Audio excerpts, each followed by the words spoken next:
উসমান হাদি এমন এক চরিত্র ধারণ করলেন যেখানে আজকে সারা বাংলার মানুষের তিনি আদর্শ হয়ে দাঁড়িয়েছেন। যেমন আপনি যেটা বলছিলেন যে শহীদ প্রেসিডেন্ট জিয়াউর রহমান সাহেব, তিনি বাংলাদেশের ইতিহাসের এক দৃষ্টান্ত, যার জানাজায় মানুষ এমনভাবে অংশগ্রহণ করেছিল, সেই জায়গায় সেই সময়ে বাংলাদেশের একটি শ্রেষ্ঠ জানাজা ছিল। এবং আজকের ইতিহাসে আমরা যখন দেখছি 2025-এ শহীদ উসমান হাদি, তারও কিন্তু জানাজায় একটি ইতিহাস তৈরি করেছে। এই সময়ের জন্য আমরা এটা বলতে পারি যে সর্বশ্রেষ্ঠ। আমাদের কাছে দর্শকরা আরও জানতে চেয়েছেন যে এই যে জানাজার নামাজে মানুষের সমাগম, একজন দর্শক অনলাইন থেকে জানতে চেয়েছে যে জানাজার নামাজ ইসলামের বিধান অনুযায়ী কোন ধরনের ফরজ? আসলে জানাজার নামাজটা হলো ফরজে কেফায়া। আচ্ছা, আমরা জানি ফরজটা দুই প্রকার, একটা হলো ফরজে আইন, একটা ফরজে কেফায়া। ফরজে আইনটা হলো যেটা বাধ্যতামূলক, আমাকে করতেই হবে, কারণ এটা আল্লাহর নির্দেশ, এটা যদি না করি তাহলে আমাকে জাহান্নামে যেতে হবে।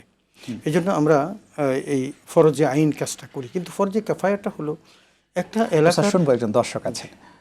আসসালামু আলাইকুম, প্রিয় দর্শক, নাম বলে প্রশ্ন করুন। আসসালামু আলাইকুম। আসসালামু আলাইকুম। ওয়ালাইকুম সালাম, প্রশ্ন করুন প্রিয় দর্শক।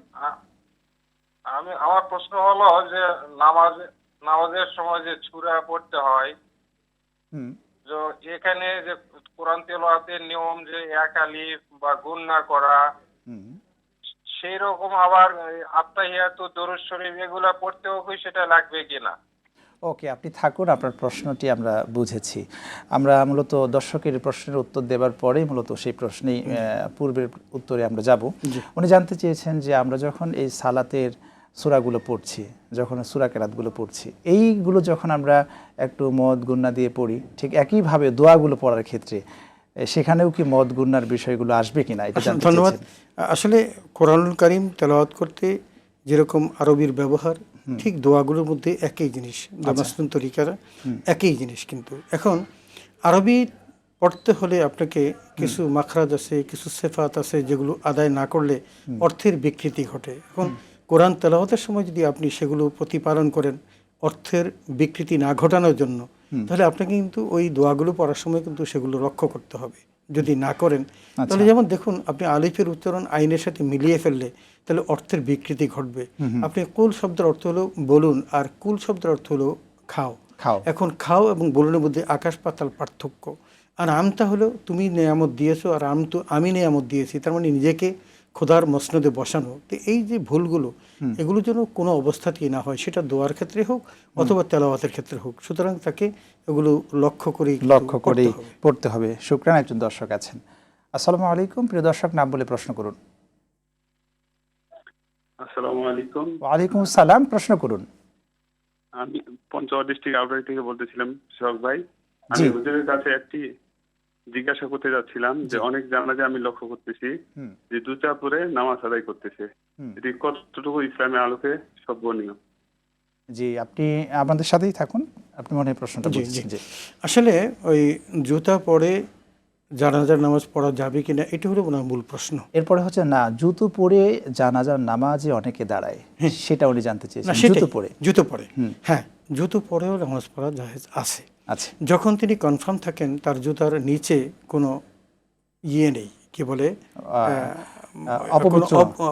অপবিত্র কোনো নাজাসাত না থাকে, তাহলে তিনি পড়তে পারেন। ওগুলো পরেই কিন্তু তিনি নামাজ পড়তে পারেন। কিন্তু যদি তার জানা থাকে তিনি এমন এক জায়গা দিয়ে হেঁটে আসছেন যেখানে তার ওখানে ময়লা থাকতেই পারে, এমন অবস্থায় তিনি জুতা খুলবেন, খুলে জুতার উপরে দাঁড়াবেন, এটাও পারেন।